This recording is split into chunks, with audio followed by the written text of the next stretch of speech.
उत्तर प्रदेश में चाहे सपा की सरकार रही हो या फिर बसपा की, दोनों के शासनकाल में जिस तरीके से अपराधियों व बाहुबलियों का अत्याचार बढ़ता जा रहा था, लोग तंग आ गए थे इनके अत्याचार से। क्योंकि जो बाहुबली गुंडे थे, ये अपराधी थे, ये जेल जाते थे और फिर 1-2 दिन बाद वापस आ जाते थे और फिर इसी तरीके से इनका आतंक समाज में जारी रहता था। तो लोग सोचते थे कि क्यों ना इन माफियाओं को हमेशा के लिए जेल में ठूंस दिया जाए और इनकी प्रॉपर्टी को जब्त कर लिया जाए, ताकि दोबारा से अगर छूट करके भी आ जाएं तो इनके पास कुछ ना रहे। और फिर एक दिन 2017 का वक्त आया और उत्तर प्रदेश की सत्ता पर एक भगवाधारी संत विराजमान हुआ और जिन्होंने सीधे उन माफियाओं को जेल में भेजकर और उन पर बुलडोजर चलाकर पूरी संपत्ति जब्त करने का एक ऐसा कार्य किया जिससे प्रदेश की जनता में खुशी की लहर दौड़ पड़ी। नमस्कार दोस्तों, मैं ब्रजेश यादव और आपके अपने चैनल ब्रजेश सर ALP में आपका स्वागत है। दरअसल एक लंबे समय से जो उत्तर प्रदेश था वो अपराधियों का गढ़ बनता चला जा रहा था, दंगाइयों का गढ़ बनता चला जा रहा था। समाज में लोग गरीबों का शोषण करने वाले प्रदेश के रूप में इसकी छवि बनती जा रही थी और लोग उत्तर प्रदेश में इन बाहुबलियों, आतंकियों और जो इस तरह के गंभीर और शातिर अपराधी थे, इनके आतंक से परेशान आ चुके थे और लोग ये चाहते थे कि इनके खिलाफ सरकार कोई सख्त कदम क्यों नहीं उठाती है। आप ऐसा सोच सकते हैं कि जब प्रदेश का मुख्यमंत्री उनको संरक्षण दे तो फिर पुलिस उनको कहां तक उन अपराधियों को दंड दे पाएगी।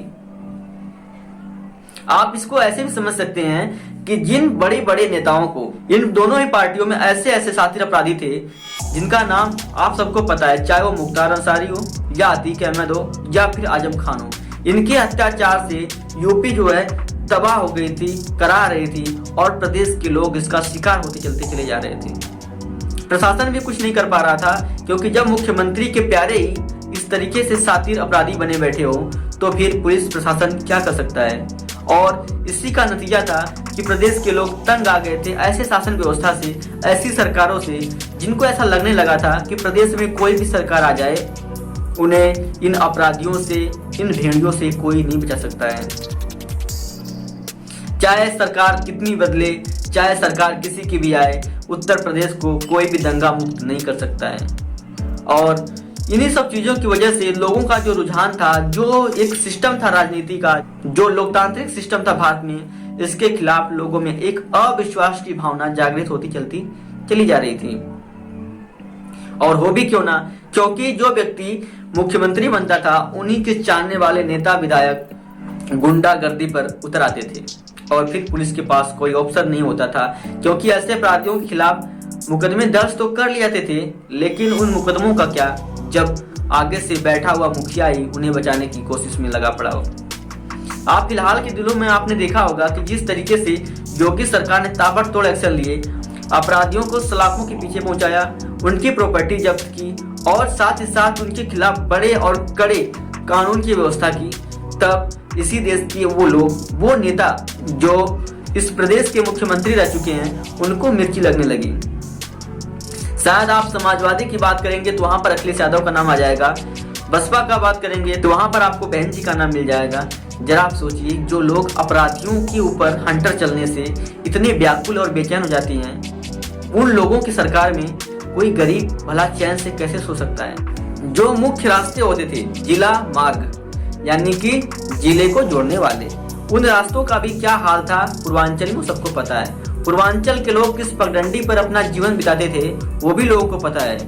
जब उत्तर प्रदेश के लोग ये कहते थे कि पूर्वांचल का जो हिस्सा है, यहाँ पर सड़कें क्यों नहीं है, यहाँ पर बिजली क्यों नहीं है, यहाँ पर गरीबों के पास मकान क्यों नहीं है, यहाँ पर हाईवे क्यों नहीं है, तो क्या दलील दी जाती थी कि सरकार के पास पैसा ही नहीं है। आखिर इतना पैसा कहां से आ गया योगी सरकार के पास, जिसने उत्तर प्रदेश यानी कि जो उत्तर प्रदेश का सबसे पिछड़ा हुआ हिस्सा पूर्वांचल था, वहां पर न सिर्फ सड़कों का बल्कि हाईवेज का जाल बिछा दिया। ये काम करने का तरीका होता है। आजादी कितने सालों बाद भी उत्तर प्रदेश के क्या हाल थे वो उत्तर प्रदेश की जनता बेहतर तरीके से जानती है। खासकर पूर्वांचल की तो बात ही मत करो। उत्तर प्रदेश में 2 ऐसे जिले जो अपने नाम के लिए काफी फेमस हैं, एक वाराणसी जो मोक्ष की नगरी है और दूसरा आजमगढ़ जिससे अखिलेश यादव चुनाव लड़ते हैं। इन अखिलेश महाशय को जरा मैं बता दूं कि जिस आजमगढ़ से वाराणसी के लिए रास्ता जाता है, या फिर आप ये कह लीजिए जिस वाराणसी से आजमगढ़ जाने का जो मार्ग है, जो आपस में इन दो जिलों को इंटरकनेक्ट करता है, वहां की सड़कें पगडंडी की तरह बनी थी। वहां पर सड़कों के गड्ढों में ईंट भरे जाते थे, यानी कि जिला मार्ग वाली सड़कों पर ईंट भर के काम चलाए जाते थे। आज जाकर के आप देखिए कि उन दो जिलों को जोड़ने वाले, सिर्फ उन्हीं दो जिलों को नहीं, पूर्वांचल के जितने भी जिले हैं आज किस तरह के रोड से जुड़े पड़े हैं। 5 सालों में सरकार ने वो काम कर दिया जो आप लोग 50 साल में नहीं कर पाए और ना ही आगे कर पाएंगे। पूर्वांचल को आप लोगों ने गड्ढे में ढकेल दिया था। आप लोगों के काम ना करने के अनेक बहाने थे। जिला मार्ग को ईंट बिछाकर खड़ंजे लगाकर चलाने का जरिया था कि देखिए हमारे पास पैसा नहीं है, इसीलिए हम जिला मार्ग को सड़कों पर खड़ंजा लगाएंगे, ईंटें बिछाएंगे। अरे साहब, जिनके शासनकाल में जिला मार्ग पर ईंट बिछाई जाती है, जिला मार्ग पर ईंट से गड्ढे भरे जाते हैं, जिला मार्ग के गड्ढों में ईंट भरे जाते हैं, वो लोग पूर्वांचल यानी या फिर पश्चिमांचल या फिर पूरे उत्तर प्रदेश की बात करो तो पूरे उत्तर प्रदेश का विकास करने आ रहे हैं। तुमसे 50 सालों में ना तो एक रोड बन पाया उत्तर प्रदेश के पूर्वांचल हिस्सों में और ना ही बन पाएगा। तो आप एक काम करो कि आपसे कुछ होना जाना नहीं है। योगी सरकार में लोगों को क्या नहीं मिला? दंगाइयों से मुक्ति मिली, माफियाओं से मुक्ति मिली, सुशासन मिला, गरीब महिला के घर में सिलेंडर्स मिला, गरीब को छत मिली, उसके घर तक पक्की सड़क मिली, जिलों को जोड़ने वाली पक्की सड़कें मिली, हर गांव और नगरों में सोलर पैनल लगवाए गए, शौचालय बनवाए गए गरीबों के घर पर। इतना सारा काम इस सरकार ने किया हो, उसके आगे आप किस खेत की मूली हैं? आपसे कुछ नहीं होगा। आपने तो साफ साफ कह दिया कि आप सत्ता में आएंगे तो जिनके ऊपर मुकदमे हैं, जिन लोगों ने दंगा किया था प्रदेश में, उन दंगाइयों को छुड़ाएंगे, उनके ऊपर से सारे मुकदमे हटाएंगे। और आपने तो साबित भी कर दिया कि मुख्तार अंसारी के परिवार के उस व्यक्ति को अपने पार्टी में शामिल करके कि आपकी इच्छा है क्या। तो प्रदेश की जनता उस व्यक्ति को चुनेगी जिसके लिए काम मिल रहा हो, जिसके लिए विकास मिल रहा हो, जिसके लिए पक्के रास्ते मिल रहे हो, बिजली मिल रही हो, घर मिल रहा हो, सिलेंडर मिल रहा हो, शौचालय मिल रहा हो, राशन मिल रहा हो। आपने जो किया है सिर्फ और सिर्फ माफियानामा, और माफियानामा से उत्तर प्रदेश को मुक्ति चाहिए, मुक्ति।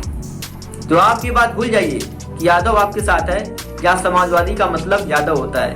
यादव ने आपको 2014 में बता दिया, 2017 में बता दिया, 2019 में बता दिया और 2022 में भी बता देंगे कि आप इस भ्रम में ना रहो कि आपने जो सिर्फ एक नाटक कर रखा है समाजवाद के नाम पर, यादव के नाम पर, ये अब आपकी जो ना गोल पट्टी चलने वाली नहीं है। अब यादव को भी क्या चाहिए? विकास चाहिए। तुम्हारे लाल टोपी का झंडा नहीं चाहिए। लाल टोपी से किसी का एक परिवार का पालन पोषण नहीं होता है। और मैं आपको यही कहना चाहता हूँ, 22 में बुलडोजर यानी 22 में योगी सरकार। जय श्री राम, वंदे मातरम, जय हिंद, जय भारत।